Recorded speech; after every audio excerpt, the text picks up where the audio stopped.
Hungry Muggery. Hungry Muggery is a long poem, and if we do not include the 3 points in the closure of this poetry collection, this is the last poem in this collection. I think this is an allegory of destruction, the futures of exaggeration, food, consumption, stubborn habits, or uncivilized behavior are all included in this poem. So we can say this poem is Silverstein's extreme case of eating or his ability to create a fable. I think this will not happen in children's world, while adults might uh, bring about the world's end by consuming the resources of the earth. Of course, food, eating are attractive topics to children, but if the behavior goes to the extremity, then the world will be ruined. So, the most weird fantasy is not so sweet, it's not joyful, but creepy. And I think this poem lets children learn the lesson on their own. If people can stop their voraciousness, that is one of the sins in Christianity. The world will be destroyed one day, will disappear one day. And a child cannot learn how to eat in the proper amount, then his world will be out of order. And as we know, obesity is a kind of serious disease and a phenomenon in the United States. So, eating as a metaphor of desire that is never satisfied. It is also a stage that children were not satisfied their oral attraction. The unlimited desire brings about destruction.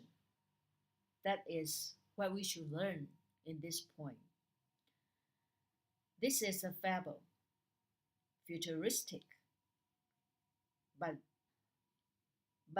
don't forget, the poem was written in 1970s.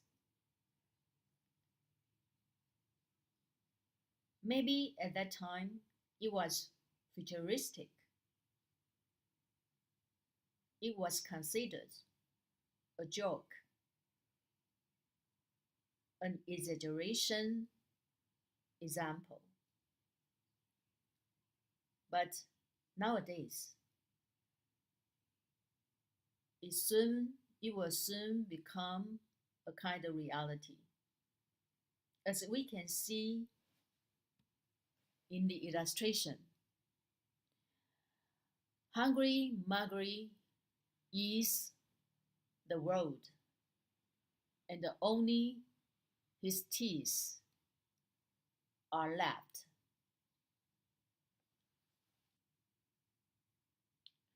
According to Ruth MacDonald, the ultimate eater in Hungry Muggery, who consumes the whole world, then because of his uncontrolled appetite, starts eating himself until his teeth are the only objects left in the whole universe.